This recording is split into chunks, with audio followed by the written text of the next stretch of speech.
corporate compliances for companies. So thank you so much for attending our today's webinar, and the objectives and agenda of today's webinar is corporate compliances especially by the private limited companies, because out of 100,000 companies, there are 95%, 98% companies are private limited companies. So there are the agenda is just after incorporation, what are the post incorporation compliances and what are the yearly compliances. We start with the forms of businesses. As you all must be aware that there are when you start a business, अगर किसी ने भी business start करना है, they may opt for the one of the three options. One is they may start with the sole proprietorship, meaning the single individual form a business.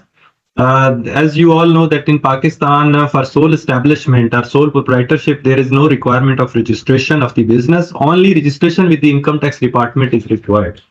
So this is the sole proprietorship business. It has no separate identity.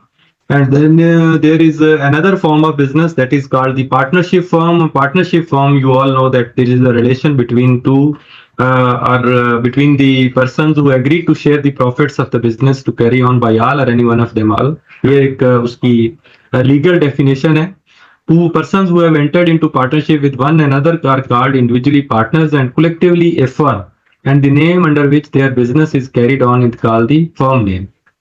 Partnership firm has its own identity separate from its partners, and maximum number of partners are allowed up to 20, except firms of lawyers and accountants, because there is a concept of liability के partnership में liability जो है वो unlimited होती है. That's why इसमें 20 से ज्यादा मेंबर्स सिर्फ लायर्स और अकाउंटेंट्स की फर्म्स में हो सकते हैं. अदरवाइज सिर्फ 20 मेंबर्स की पार्टनरशिप फॉर्म हो सकती है. अगर इससे ज्यादा हो तो automatically that has to be converted into company. Then form जो है ये एक पार्टनरशिप डीड पे फॉर्म होती है, और पार्टनरशिप डीड जो है that may be registered with the registrar of firms. Unregistered AOP भी बन सकती है. इसको एसोसिएशन ऑफ पर्सन कहते हैं या फर्म कहते हैं, और इसको पार्टनरशिप एक्ट के तहत with the registrar of firms register भी करवाया जा सकता है.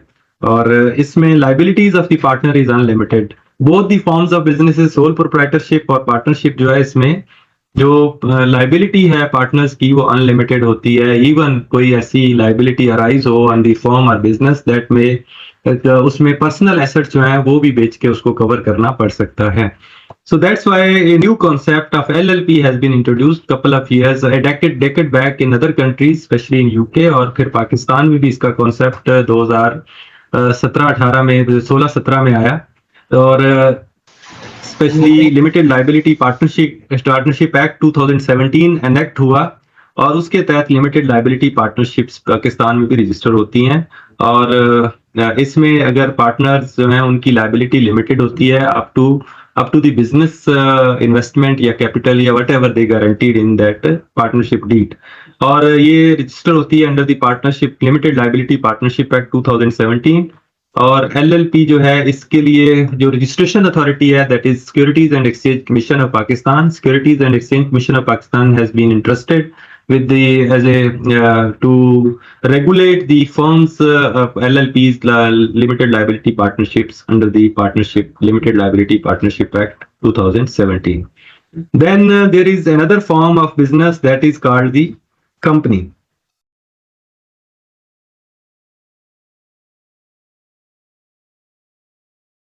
कंपनी इज जिसके बारे में आज हम बात करेंगे कि कंपनी क्या होती है. Company means which company formed and registered under the companies act 2017 और the company law. Previously companies ordinance 2000, companies ordinance 1984, और उससे पहले कंपनीज एक्ट था 1944. और इसको आर्टिफिशियल पर्सन भी कहते हैं विद डिस्क्रीट लीगल पर्सनैलिटी. ये एक अपनी सेपरेट लीगल पर्सनैलिटी होती है, and it has perpetual succession. Companies remain unaffected by the death, insanity or insolvency of an individual member. यानी इसके जो शेयर होल्डर्स होते हैं उनसे ये सेपरेट होती है. और उसमें से अगर किसी की डेथ हो जाए, खुदा ना खास्ता अगर कोई इंसॉल्वेंट हो जाए, तो फिर भी कंपनी रिमेन इंटैक्ट. और ये एक जुडिशियल पर्सन है, आर्टिफिशियल पर्सन है, और ये हमेशा के लिए रहता है क्योंकि इसकी एक परपेचुअल सक्सेशन है. यानी कंपनी नेवर डाई. और पाकिस्तान में जो कंपनीज रजिस्टर होती हैं वो अंडर द कंपनीज एक्ट 2017, जैसा कि मैंने पहले बताया कि पहले एक ऑर्डिनेंस था 1984, कंपनीज ऑर्डिनेंस 1984, उसके तहत रजिस्टर होती थी, और अभी ये कंपनीज एक्ट 2017 में कंपनीज ऑर्डिनेंस 1984 पूरा का पूरा रिपील हुआ, नया लॉ बना। उसमें मेजर कॉन्सेप्ट नई रिक्वायरमेंट्स के मुताबिक इंट्रोड्यूस किए गए। तो ये कंपनीज एक्ट 2017 के तहत रजिस्टर होती है, और इसका जो रेगुलेटर है वो that is securities and exchange commission of Pakistan, यानी SECP जो है वो इसका रेगुलेटर है। देन अगर हम टाइप्स ऑफ कंपनीज की बात करें तो there are different types of companies, और सबसे ज्यादा जो नॉर्मल कंपनीज हैं वो प्राइवेट लिमिटेड कंपनीज होती हैं। प्राइवेट लिमिटेड कंपनीज का मतलब ये है कि उसमें इंडिविजुअल्स अप टू 50 मैक्सिमम हो सकते हैं, वो आपस में दो या एक या इवन सिंगल मेंबर कंपनी का भी कॉन्सेप्ट है। सिंगल मेंबर या 2 मेंबर्स या अप टू 50 मेंबर्स दे में कोलैबोरेट, और उसमें आपस में शेयर्स डिस्ट्रीब्यूट होते हैं, और उसके मुताबिक कंपनी रजिस्टर हो सकती है। और इसमें सिंगल मेंबर कंपनी भी है और मल्टीपल नंबर कंपनी भी है। Then there is concept of public limited company. Public limited company ये होती है कि उसमें पब्लिक एट लार्ज उसमें शेयर होल्डर्स हो सकती है। इसमें भी दो, there are again 2 types of companies, जिसमें पब्लिक अनलिस्टेड कंपनीज और पब्लिक लिस्टेड कंपनीज होती हैं। Then guarantee limited company. Guarantee limited company में there is again concept of having share capital and having no share capital. ये normally guarantee limited companies जो होती हैं ये नॉट फॉर प्रॉफिट हो सकती हैं। इसमें जो ऑब्जेक्टिव्स हैं वो नॉट फॉर प्रॉफिट अगर हूं तो वो, जैसे कि 42 की कंपनीज हैं, उनको हम गारंटी लिमिटेड कंपनीज कहते हैं। So this is the introduction initially के फॉर्म्स ऑफ बिजनेसेस जो है वो सोल प्रोप्राइटर हो सकता है, पार्टनरशिप हो सकता है, लिमिटेड लायबिलिटी पार्टनरशिप हो सकती है, या फिर कंपनी हो सकती है। और कंपनी के बारे में हम देखेंगे कि अगर आपने कंपनी रजिस्टर करवाई है with the securities and exchange commission of Pakistan to do any business activity, तो उसकी जो रेगुलेशन है या उसको जो रेगुलेटर है उसका वो कौन होता है। जैसा कि मैंने बताया कि companies are registered under the companies act और रिपील्ड और कंपनीज ऑर्डिनेंस 1984, और इसकी रेगुलेशन जो है वो कंपनीज एक्ट 2017 के तहत ही होती है। Securities and exchange commission of Pakistan SECP एक पाकिस्तान का इदारा है जो रेगुलेटर है, वो रेगुलेटरी बॉडी है to regulate the companies registered under the act. जी, अब इसमें कंपनीज रजिस्ट्रेशन का प्रोसेस, आज क्योंकि हमारा टॉपिक नहीं है रजिस्ट्रेशन का प्रोसेस, आप सबको शायद अंदाजा हो या ऑलरेडी जो रजिस्टर्ड कंपनीज हैं they have gone through it कि कंपनी कैसे रजिस्टर होती है। उसमें basically article memorandum availability of name लेके आप कंपनीज एक्ट के तहत रजिस्ट्रार को अप्लाई करते हैं। ऑनलाइन एप्लीकेशन होती है उसकी, और उसके बाद कंपनी जो है आपकी रजिस्टर हो जाती है और आपको इनकॉर्पोरेशन सर्टिफिकेट मिलता है। तो इसके बाद से इसकी रेगुलेशन शुरू होती है, और रेगुलेशन जो है वो chapter 7 of the companies act 2017, companies act 2017 जो है उसके मुताबिक मैनेजमेंट एंड एडमिनिस्ट्रेशन अगर हम बात करें तो उसके मुताबिक इसकी रेगुलेशन है। रेगुलेशंस में जो सीधा बातें हैं वो मैं एक्सप्लेन करना चाहूंगा। इसमें सबसे पहले ये है कि कंपनी जो रजिस्टर होती है उसको सेक्शन 119 के तहत रजिस्टर ऑफ मेंबर्स मेंटेन करना होता है। रजिस्टर ऑफ मेंबर्स मीन कि जो उसके सब्सक्राइबर्स हैं या मेंबर्स हैं या शेयर होल्डर्स हैं उनका एक रजिस्टर मेंटेन करना है जिसमें उनके तमाम पार्टिकुलर्स जो हैं वो दर्ज हों। बेशक प्राइवेट लिमिटेड कंपनी भी है, उसके सिलसिले में भी ये रेगुलेशन जो है ये मैनेजमेंट एडमिनिस्ट्रेशन में रजिस्टर का मेंटेन करना जरूरी है। देन एक सेक्शन 123A है, ये बेसिकली ये नया कॉन्सेप्ट आया for the last couple of years जब AML anti money laundering CFT compliance शुरू हुई, और FATF जो है फाइनेंशियल एक्शन टास्क फोर्स जो है उसकी डायरेक्शंस के तहत ये ऑलमोस्ट अब हर जगह पे ये बेनिफिशियल ओनरशिप जो है इसका रिकॉर्ड मेंटेन करना पड़ता है बेसिकली कि जो भी कंपनी रन हो रही है उसके अल्टीमेट बेनिफिशियल ओनर्स क्या है, क्योंकि इसमें लेयर्स दर लेयर्स कंपनीज बनती हैं बेसिकली। अब इसमें उन्होंने बेनिफिशियल ओनर्स का जो कॉन्सेप्ट दिया है उसमें यह है कि जैसा कि मैंने बताया कि आर्टिफिशियल पर्सन होता है लेकिन उसके पीछे नेचुरल पर्संस होते हैं, और नेचुरल पर्संस में अगर एक कंपनी है उसकी सब्सिडरी है, सब्सिडरी की फिर सब्सिडरी है, तो उन लेयर्स में पता नहीं चलता कि इसके अल्टीमेट बेनिफिशियल ओनर कौन है। तो इस सिलसिले में उनका जो record of ultimate beneficial owner है उसको मेंटेन करना भी जरूरी करार दिया गया है, और ultimate beneficial owner natural person हो सकते हैं। जो सेक्शन 123A में जो डिफाइन किया गया है कि उसमें हमने ये आइडेंटिफाई करना है किसी भी कंपनी के लिए कि इसके अल्टीमेट बेनिफिशियल ओनर कौन है और उनका रिकॉर्ड भी, पर्टिकुलर्स भी मेंटेन करने जरूरी है। इसकी फिर फर्दर कंप्लाइंसेस भी हैं एनुअली, वो आपको बताएंगे कि उसको कैसे फॉर्म करना है, फुलफिल करना है। देन एक सेक्शन 130 है ऑफ द कंपनीज एक्ट, उसके मुताबिक एक एनुअल रिटर्न हर कंपनी ने फाइल करनी है, और एनुअल रिटर्न कब फाइल करनी है उसका भी तरीकाकार जो है वो नेक्स्ट हम बयान करेंगे। देन एक सेक्शन 132 है annual journal meeting. Basically 130 and 131 जो 131 सेक्शन है उसके तहत मीटिंग्स हैं, और उसमें जो इंपॉर्टेंट मीटिंग है that is annual journal meeting, जो हर कंपनी के लिए जरूरी है कि साल में एक annual journal meeting of the members करे। और उसका नॉर्मल जो एजेंडा होता है एनुअल जर्नल मीटिंग का, उसमें प्रीवियस मिनट्स अप्रूव करने होते हैं, फाइनेंशियल स्टेटमेंट्स जो कंपनी की होती हैं, ऑडिटेड अकाउंट्स उसको अप्रूव करना होता है, नेक्स्ट ईयर की ऑडिटर जो है वो अपॉइंट करने होते हैं, और इलेक्शन ऑफ द डायरेक्टर्स अगर ड्यू है तो वो करना होता है एनुअल जर्नल मीटिंग में, क्योंकि इलेक्शन ऑफ डायरेक्टर्स जो है वो भी आपको बताते हैं कि वो सेक्शन 157 जो है उसके तहत first directors and there term, और उसके बाद सेक्शन 158 एंड 161 जो है कंपनीज एक्ट का, उसके मुताबिक subsequent act directors and there term जो है वो डिफाइन होती है। तो फर्स्ट डायरेक्टर्स जो है बेसिकली जब कंपनी फॉर्म होती है उसमें जो सब्सक्राइबर्स हैं वो बेसिकली वो डिफाइन करते हैं कि कौन कौन इस कंपनीज के डायरेक्टर होंगे, और उसके साथ ही जो फॉर्म्स हैं वो फाइल हो जाते हैं फर्स्ट डायरेक्टर्स के। और फर्स्ट डायरेक्टर्स की टर्म जो है वो होती है until the election of the directors in the first AGM. और फर्स्ट एजीएम भी हम आपको बताते हैं कब ड्यू होती है। फर्स्ट एजीएम जो है वो within 16 months of the company formation और within 120 days of the close of financial year, whichever is earlier, उसके मुताबिक आप एनुअल जर्नल मीटिंग जो है वो कंडक्ट करते हैं, और हर साल में एक एनुअल जर्नल मीटिंग होती है। तो फर्स्ट एजीएम जो है उस वक्त तक वही डायरेक्टर्स रहते हैं जो कि आपने आर्टिकल्स एंड मेमोरेंडम में आर्टिकल्स में डिफाइन किए हैं, और सब्सक्राइबर्स ने उनको रेटिफाई किया है। वही डायरेक्टर्स जो है वो उस टर्म तक, जब तक के फर्स्ट एजीएम ना हो जाए तब तक कंटिन्यू करते हैं to run the affairs of the company. Then section 158 and 161, 58 के तहत सब्सिक्वेंट डायरेक्टर्स की अपॉइंटमेंट होती है, इलेक्शन होता है, बेसिकली मेंबर्स जो है वो डायरेक्टर्स को इलेक्ट करते हैं अंडर सेक्शन 158, और इनकी जो टर्म है वो बेसिकली 3 years होती है, और जो इलेक्शन होता है वो सीएम में होता है, जैसे ये 2023 में, 22 या 23 में, और उसकी फर्स्ट एजीएम होगी 20 with in 120 days of the close of the financial year. अभी 28 अक्टूबर तक हो जाती है, 28 अक्टूबर को जो इलेक्शन होगा ये अपनी टर्म जो है 3 साल के लिए पूरी करेंगे। देन एक कॉन्सेप्ट है जी चीफ एग्जीक्यूटिव्स की अपॉइंटमेंट। अगेन उसी तरीके से जिस तरीके से डायरेक्टर्स अपॉइंट होते हैं, एक प्राइवेट लिमिटेड कंपनी का जो है वो चीफ एग्जीक्यूटिव होना भी जरूरी है। That could be one of the directors या फिर दूसरा बंदा भी हो सकता है। तो फर्स्ट जो सीईओ है वो सब्सक्राइबर्स जो है वही उसको अपॉइंट करते हैं, और वो भी कंपनी फॉर्मेशन के साथ ही रिपोर्ट हो जाता है टू दी एससीसीपी। और वो द फर्स्ट चीफ एग्जीक्यूटिव जो है shall hold office up to the first AGM, in same like AGM.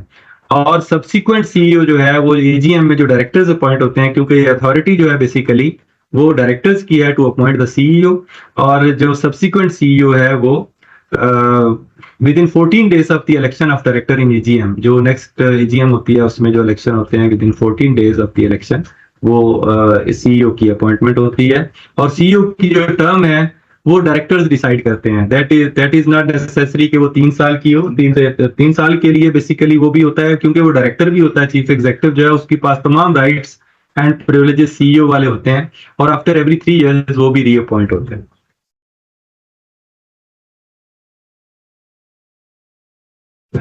ये अब हम डिस्कस कर रहे हैं मैनेजमेंट एडमिनिस्ट्रेशन में जो रेलेवेंट सेक्शंस हैं, आप इनको डिटेल से भी पढ़ सकते हैं, बट आई एम एक्सप्लेनिंग जिस चीज का साथ साथ आ रहा है उसको साथ साथ एक्सप्लेन भी कर रहा हूँ। ऐसे तो आप कंपनीज एक्ट 2017 जस्ट डाउनलोड करें और सारा डिटेल से पढ़ें, लेकिन मैं साथ साथ एक्सप्लेन कर रहा हूँ जो उसमें चीता चीता बातें हैं, क्योंकि आज का वेबिनार हमारा जो है ये इसके लिए टाइम बेसिकली शॉर्ट होता है। तो टाइम शॉर्ट में वी ट्राई कि आपको मैक्सिमम जो नॉलेज है वो हम डिसमिनेट कर सकें, और उसके बाद आपको सीधा सीधा बातें जो इंपॉर्टेंट बातें हैं वो बताई जा सकें। बाकी फिर लॉ में तो आगे लैंग्वेज चीजें, फिर बहुत सारे सिनेरियोज आते हैं, उससे इसलिए में आप उसको फर्दर डिटेल स्टडी भी कर सकते हैं जी। फर्स्ट चीफ एग्जेक्टिव की बात हो गई जी, और उसके बाद सब्सिक्वेंट चीफ एग्जेक्टिव्स की बात भी हो गई। सब्सिक्वेंट चीफ एग्जेक्टिव बेसिकली जो एजीएम होती है उसमें डायरेक्टर्स जो इलेक्ट होते हैं वो 14 डेज के अंदर अंदर चीफ एग्जेक्टिव को अपॉइंट कर सकते हैं, और वो भी 3 साल के लिए होता है, और हर 3 ईयर आफ्टर एवरी 3 ईयर्स उसकी रीअपॉइंटमेंट भी होती है। देन जी सेक्शन 220, ये बड़ी इंपॉर्टेंट चीज है, books of accounts to be kept by the company.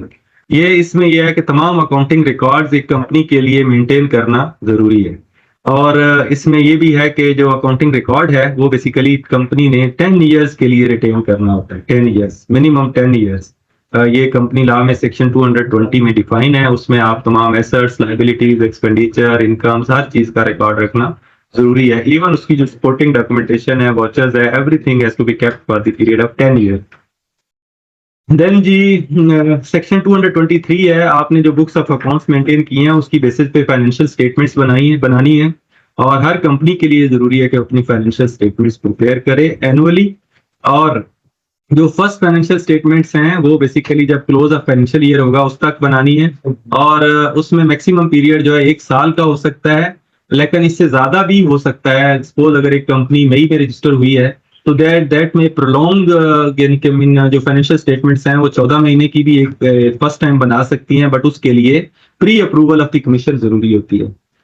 Then financial statements जो हैं उसमें ऑडिट की रिक्वायरमेंट है कि that should be audited by the auditor, यानी जो फाइनेंशियल स्टेटमेंट्स हैं उनको ऑडिट करवाना भी जरूरी है बाय द ऑडिटर, और उसमें copy of the financial statements जो हैं वो financial statements should be laid within 120 days of the closure of financial year to be forwarded to the, और उसके बाद उसको रजिस्ट्रार को भी फॉरवर्ड करना जरूरी है within 15 days of the AGM other than listed companies। और जो कंपनीज रिक्वायर नहीं है रजिस्ट्रार के पास सबमिट करने की, वो उनका अगर उनका कैपिटल 10 मिलियन से नीचे है, 10 मिलियन से कम है, तो उनके लिए जरूरी नहीं है तो SECP में रजिस्ट्रार के पास फाइनेंशियल स्टेटमेंट्स की कॉपी जो है उसको फॉरवर्ड करें। तो देन अभी हमने बात की जी के और उसके बाद अभी नेक्स्ट बात कर लेते हैं कि ऑडिटर से, जैसे कि हमने बताया कि financial statements has to be audited by the auditor, और फिर ऑडिटर जो है उसकी अपॉइंटमेंट और उसमें ऑडिटर की क्वालिफिकेशन जो है वो भी डिफाइन है सेक्शन 247 में, और 246 में और 247 में बेसिकली अपॉइंटमेंट का और क्वालिफिकेशन ऑफ ऑडिटर 247 में डिफाइन है कि फर्स्ट एडिटर जो है टू बी अपॉइंटेड, जो फर्स्ट एडिटर है कोई भी कंपनी फॉर्म होती है या इनकॉर्पोरेट होती है विद इन 90 डेज जो है उसका ऑडिटर अपॉइंट करना जरूरी है, और वो तब तक ऑडिटर का ऑफिस होल्ड करेगा अंटिल दी फर्स्ट AGM, जबकि दूसरे ऑडिटर की अपॉइंटमेंट होगी। वही रीअपॉइंट भी हो सकता है, लेकिन हर साल ऑडिटर की जो अपॉइंटमेंट है वो चेंज होती है, यानी ऑडिटर बेसिकली लॉन्गर टर्म के लिए नहीं होता, सिर्फ एक फाइनेंशियल ईयर के लिए ऑडिटर अपॉइंट हो सकता है। तो विद इन फर्स्ट ऑडिटर जो है वो 90 days of the formation of the company, और सब्सिक्वेंट ऑडिटर्स जो है वो इन एवरी AGM अपॉइंट होते हैं।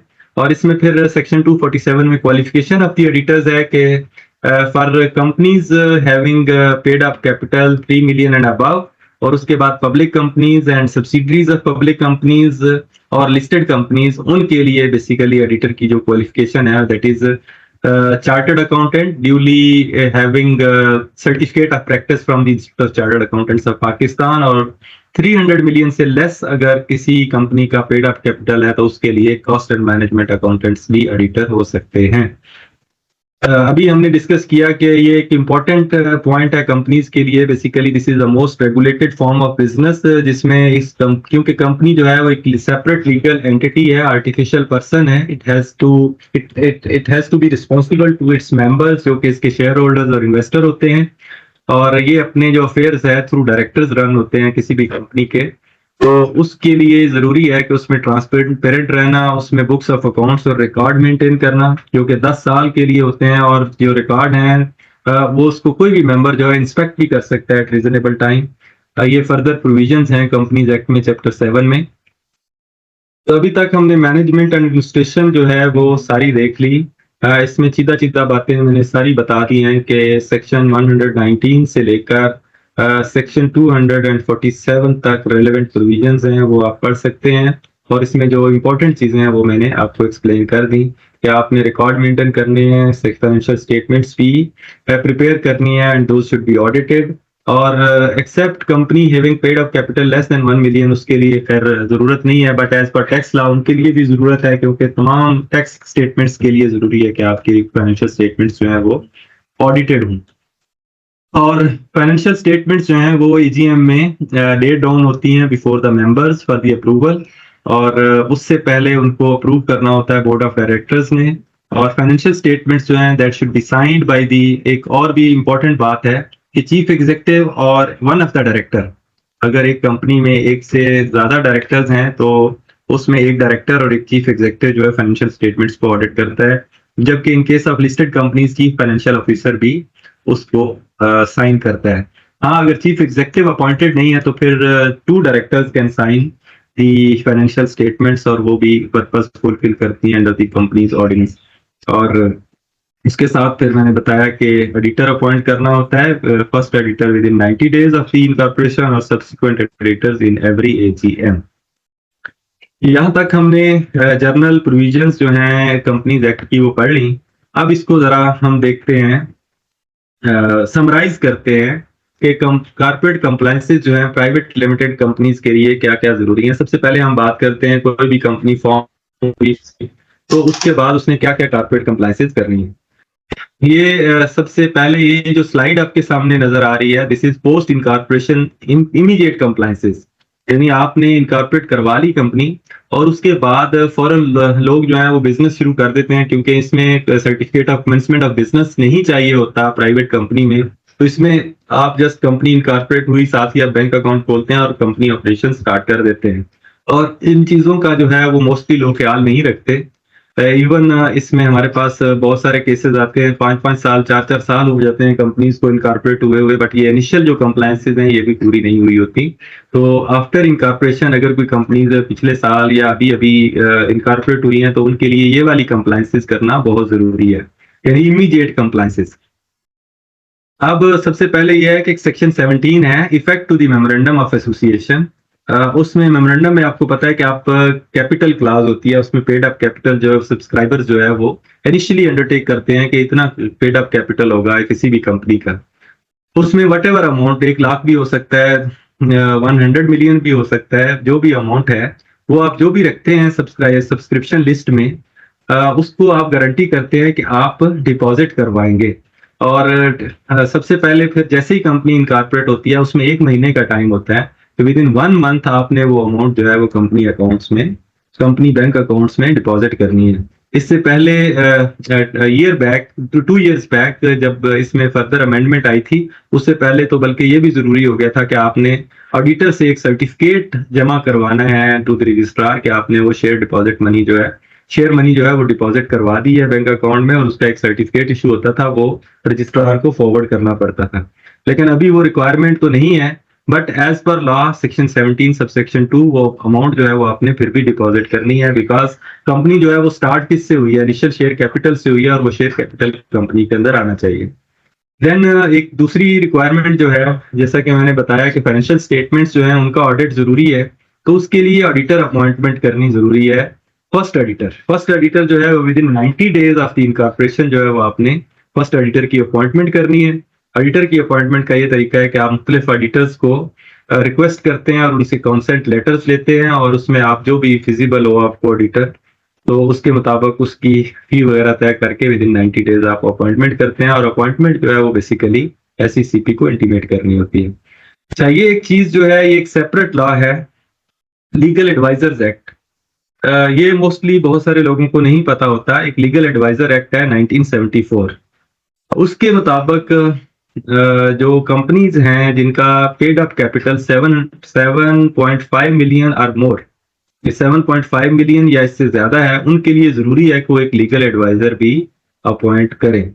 और लीगल एडवाइजर जो है वो basically under the legal section, under section 3 of the legal advisers act 1974 उसको अपॉइंट करना होता है। और ये भी बेसिकली अगर ड्यू है किसी भी कंपनी का जो भी इनकॉर्पोरेट हुई है, नई कंपनी है, उसका अगर पेड अप कैपिटल 7.5 मिलियन या इससे ज्यादा है तो उसने लीगल एडवाइजर की अपॉइंटमेंट भी करनी है। और लीगल एडवाइजर की अपॉइंटमेंट के लिए अगेन कुछ शर्तें हैं कि एक लीगल एडवाइजर जो है वो 3 से ज्यादा कंपनीज का लीगल एडवाइजर नहीं हो सकता। यानी ये भी आपने ख्याल रखना है, वो लीगल एडवाइजर को भी ये चीज पता होनी चाहिए। समटाइम्स लायर्स को, वकीलों को ये चीज नहीं अंदाजा होती, but as per companies act जो लीगल एडवाइजर एक्ट है उसके मुताबिक एक लीगल एडवाइजर 3 कंपनी से ज्यादा का लीगल एडवाइजर एक्ट नहीं हो सकता ऑफिशियल। वैसे तो लीगल एडवाइजर हो सकता है, वो लीगल एडवाइसेज और जो उनके केसेस हैं उनको हैंडल कर सकता है, बट अपॉइंटेड जो लीगल एडवाइजर है वो 3 से ज्यादा नहीं हो सकता। और उसके बाद उसने अपने डॉक्यूमेंट्स जो बार एसोसिएशन है, बार है, उसका सर्टिफिकेट देना होता है, अपने पर्टिकुलर देने होते हैं, और कंपनी फिर उसको अपॉइंट करती है with certain amount of fee. Then ये तीनों चीजें जो हैं, यानी लीगल एडवाइजर हो गया, ऑडिटर हो गया, इसकी इंटीमेशन एफबीआर को देनी होती है थ्रू एससीसीपी को फाइल करनी होती है थ्रू फॉर्म 29, और that is within 14 days of the appointment, यानी within 14 days of the appointment of the auditor और लीगल एडवाइजर आपने एससीसीपी को जो है वो इंटीमेट करना होता है थ्रू फॉर्म 29। ये कंप्लायंसेस होगी जी, just immediate compliances after the incorporation. अब हम बात करते हैं एनुअल कंप्लायंस। अब कंपनी जो है वो रनिंग फॉर्म में आ गई, हर साल अपना बिजनेस भी ट्रांजैक्ट कर रही है, उसका फाइनेंशियल ईयर भी क्लोज हो रहा है, तो उसके बाद जो जरूरी काम है वो करने वाले क्या क्या हैं जी। हर साल कंपनी ने एक एजीएम करनी है, और एजीएम की मैंने डेट बताई कि with in 120 days of the close of the financial year आपने एजीएम जो है वो करनी है किसी भी कंपनी में। उसके बाद एनुअल रिटर्न्स जो है वो फाइल करनी है विद द रजिस्ट्रार, जिसको नॉर्मली फॉर्म ए कहते हैं, और कुछ कंपनीज के लिए फॉर्म बी भी होता है, और फॉर्म सी भी है अगर कोई चेंज नहीं है तो उसके खैर general provision forms and regulation जो है, रूल्स जो है वो एक अलग से एससीसीपी ने दिए हुए हैं। उसके मुताबिक आप देखेंगे कि अगर कोई चेंज है तो फिर आप फॉर्म ए फाइल करेंगे, अगर कोई चेंज नहीं है तो फॉर्म सी फाइल करेंगे, और वो एनुअल रिटर्न बहरहाल फाइल करना जरूरी है। देन एनुअल ऑडिट वो भी कंडक्ट करवाना जरूरी है, because annual audited financial statements has to be laid on before the members in AGM। तो AGM में जो है वो एनुअल ऑडिटेड फाइनेंशियल स्टेटमेंट्स आपने ले डाउन करनी होती हैं, और अगर रिक्वायर्ड है तो फिर एनुअल ऑडिटेड अकाउंट्स जो हैं वो एससीसीपी में भी सबमिट करने होते हैं if paid up capital is 10 million और मोर। देन हमने देखा था कि सेक्शन 123A, ये प्रीवियस पेजेस पे हमने उसको देखा था कि अल्टीमेट बेनिफिशियल ओनर जो है उसका रिकॉर्ड जो है वो आपने मेंटेन किया हुआ है, उसकी भी कंप्लायंसेस है एनुअली में भी देयर में be any change in the ultimate beneficial ownership किसी भी कंपनी की, तो वो भी फॉर्म 45 जो है वो फाइल करना होता है, हर साल फाइल करना है। यानी यूबीओ कंप्लायंस जो है अंडर सेक्शन 123 है, वो भी हर साल कंप्लायंस जरूरी है। अच्छा जी, ये अब बात होगी, हम समराइज अगर करते हैं इसको, तो ये वाला हमारा समराइज चार्ट बनता है कॉर्पोरेट कंप्लायंसेस का जी। और इसमें अब हमने विद डेज उसको ड्यू डेट्स के साथ हमने यहाँ पे दिया हुआ है। नॉर्मली पाकिस्तान में जो फाइनेंशियल ईयर एंड होता है वो 30 जून को होता है। 30 जून को अगर एंड होता है तो दीज आर दी अक्टूबर में उसकी ड्यू डेट स्टार्ट हो जाती हैं। जैसे होल्डिंग ऑफ एजीएम जो है वो जैसा कि मैंने बताया था कि with in 120 days of the close of financial year होनी होती है। फर्स्ट एजीएम की बात नहीं मैं कर रहा, इन सब्सिक्वेंट एजीएम जो हैं, तो इसका मतलब ये है कि अगर 30 जून को आपका फाइनेंशियल ईयर क्लोज हुआ है तो एजीएम जो है वो 28 अक्टूबर तक हो जानी चाहिए।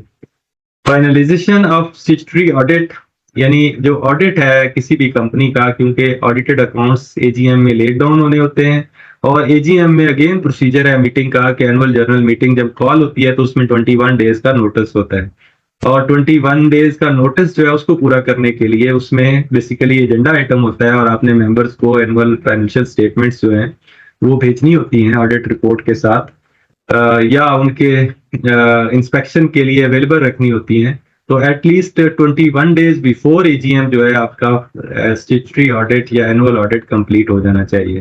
तो मींस अगर आपकी कंपनी 30 जून फाइनेंशियल ईयर है, जो एंड डेट है, तो अभी आपका अक्टूबर 7 से पहले 6 अक्टूबर से पहले आपके फाइनेंशियल स्टेटमेंट्स जो है प्रिपेयर हो जानी चाहिए और उनका ऑडिट भी हो जाना चाहिए।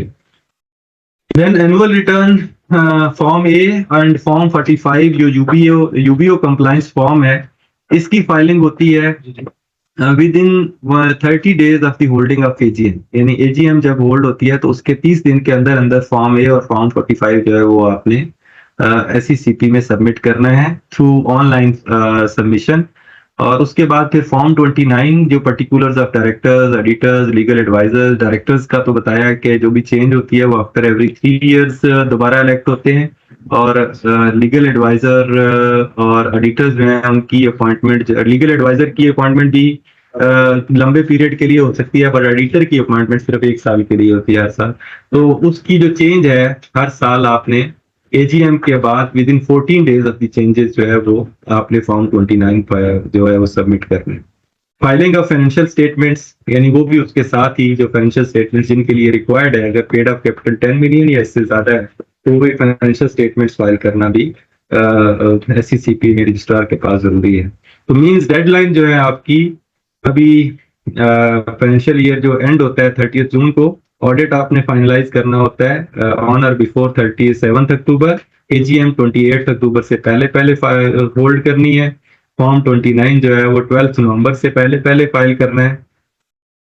अगर आप एजीएम जो है वो एग्जैक्टली आखिरी डेट पे करते हैं तो। और filing of form A and form 45 जो है वो अप टू 28 नवंबर, यानी with in 30 days of the holding of AGM आप फाइल करते हैं। So this was all about corporate compliances. I hope कि आपने जो बेसिक चीजें हैं, बेसिक अंडरस्टैंडिंग है लॉ की या बेसिक कंप्लायंसेस है उसके बारे में सीख चुके होंगे। और मेरे साथ नोमान है। Noman is our corporate senior executive जो कि फाइलिंग और सबमिशंस करते हैं SECP में on behalf of our clients. तो आई वुड रिक्वेस्ट हिम के थोड़ा सा आपको मैनुअली जुबानी ये बता दें कि जो सबमिशन है वो कैसे होती है, फॉर्म ए, फॉर्म 45, फॉर्म 29 की। तो नुमान साहब अगर आप इधर आ रहे हैं जस्ट फॉर 5 मिनट्स ही आपको थोड़ा सा ब्रीफ करते हैं, क्योंकि वो एक टेक्निकल प्रोसीजर है। जस्ट मैं बताता चलूं कि for the last many years every company has to file the forms online. यानी ई सिग्नेचर, हर डायरेक्टर जो है जब भी कंपनी इनकॉर्पोरेट होती है तो ऑनलाइन ई फाइलिंग होती है। अब हर चीज ऑनलाइन है तो उसमें आपने ई सिग्नेचर हर डायरेक्टर के जो है वो लिए होते हैं। जो भी उसमें अथोराइज पर्सन है उसके लिए उसके ईमेल, उसके यूजर आईडी, पासवर्ड के जरिए ये सारी सबमिशन होती है। तो सबसे पहले ई सिग्नेचर कैसे लिए जाते हैं, और नुमान साहब थोड़ा सा प्रोसीजर बताइएगा कि ई सिग्नेचर अगर किसी के नहीं है तो वो कैसे लिए जाते हैं, और उसके बाद फिर फाइलिंग में आप उसको कैसे ऑनलाइन जो है वो फिलअप करते हैं। बस थोड़ा सा ब्रीफ कर दीजिएगा जुबानी, क्योंकि अभी इतना टाइम नहीं होगा कि हम ऑनलाइन सबमिशन करके बताएं। तो हर किसी का यूजर आईडी पासवर्ड कैसे क्रिएट होता है, और उसके बाद now I hand over to the mister Numan. अस्सलाम वालेकुम। जैसा कि ऑलरेडी आपने बहुत सारी चीजें सीख चुके हैं, इसमें मैंने अभी बताया कि सबसे पहले कि एनरोल कैसे होती है। सब फर्स्ट ऑफ ऑल तो ये होता है कि आपने SECP की साइट पे जाके उनसे लॉगिन वगैरह लेना है, उसको अपने आप को जो भी उसका अथराइज्ड पर्सन है उनको आपने एनरोल करवाना है। एनरोल करवाने के बाद उसमें फिर एक डायरेक्शन 4 की रेजोल्यूशन पास होती है, जिसमें तमाम डायरेक्टर जो होते हैं वो एक अथराइजेशन देते हैं किसी एक पर्सन को कि जो आपकी इसको वो अथराइज करते हैं कि वो जो भी आपकी सिग्नेचर हैं आपके बिहाफ पे वो जितनी भी फाइलिंग्स होंगी वो सबकी वो फाइलिंग करेंगे। जब वो उसकी फिर वो डायरेक्शन 4 फाइल होती है, डायरेक्शन 4 फाइल के बाद फिर SECP में उसकी अप्रूवल आती है। जब उसको अप्रूवल दे देते हैं तो वो अथराइज सिग्नेटरी जो है वो अपॉइंट हो जाते हैं। तो फिर जितनी भी फाइलिंग होगी ये होगा सारा टोटली उसी अथराइज सिग्नेटरी के थ्रू। उसके बाद अगर हम फाइलिंग की बात करें कि एनुअल फाइलिंग में जिस तरह फॉर्म ए 29 है, अगर इसमें ये कंबाइंड प्रोसेस होता है इनकी साइड पे, अवेलेबल प्रोसेस के अंदर होता है कंबाइंड प्रोसेस में। उसमें सबसे पहले वो फॉर्म ए 29 कंबाइंड प्रोसेस को ओपन करेंगे तो उसमें सबसे पहले कुछ चीजें तो ऑलरेडी मैंडेटरी उसके अंदर ऐड आ रही होती है जिसको आप चेंज नहीं कर सकते। लाइक उसमें आप कंपनी नेम है उसको आप चेंज कर सकते हैं, इनकॉर्पोरेशन डेट होती है, उसका इनकॉर्पोरेशन नंबर होता है, उसको आप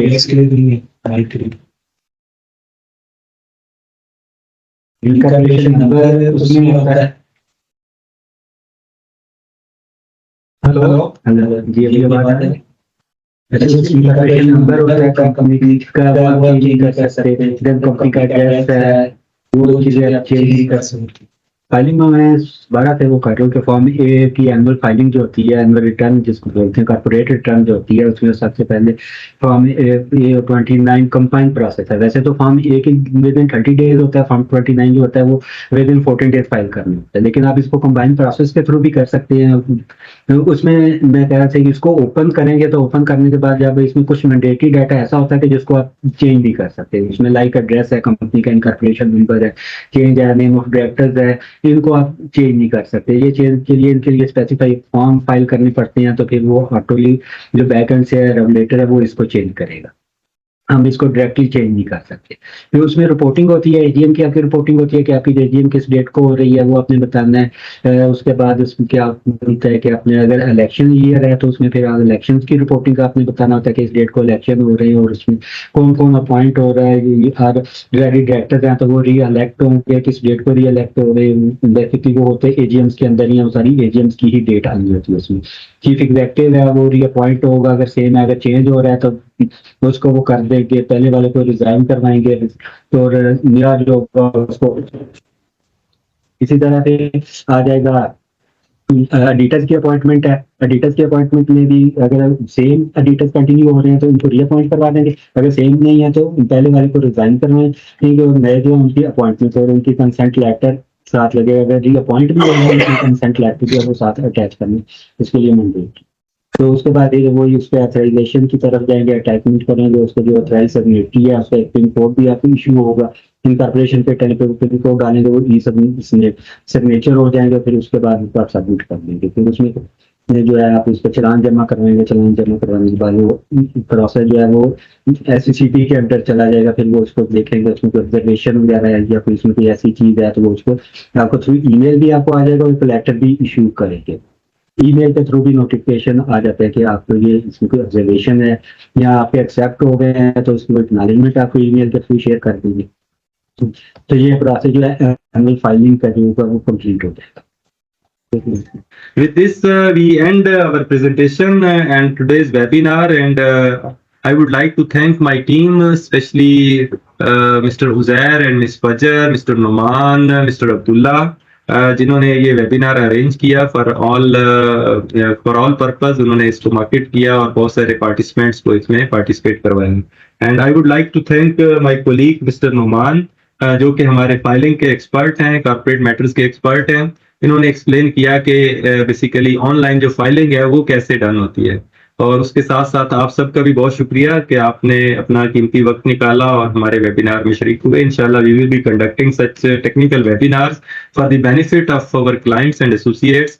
और इसकी क्योंकि ये एक ड्यू डेट्स इसकी फॉल कर रही थी कॉर्पोरेट कंप्लायंसेस की, वी थॉट कि हम लोगों को अवेयर करें, और अवेयर करना जो है वो बेसिकली हमारा एक मिशन है। बिकॉज नॉलेज शेयरिंग जो है दैट इज आवर मिशन। उसमें हम जितना डिसेमिनेट कर सके नॉलेज को हम करते हैं, सो दैट के लार्ज नंबर ऑफ पब्लिक और जो भी इंटरेस्टेड पार्टीज हैं वो हमारे नॉलेज, जो भी हमारे पास नॉलेज है उससे बेनिफिट हो सके। So with this we thank you all, और thank you so much, and we hope that you will attend our next webinars, technical sessions as well.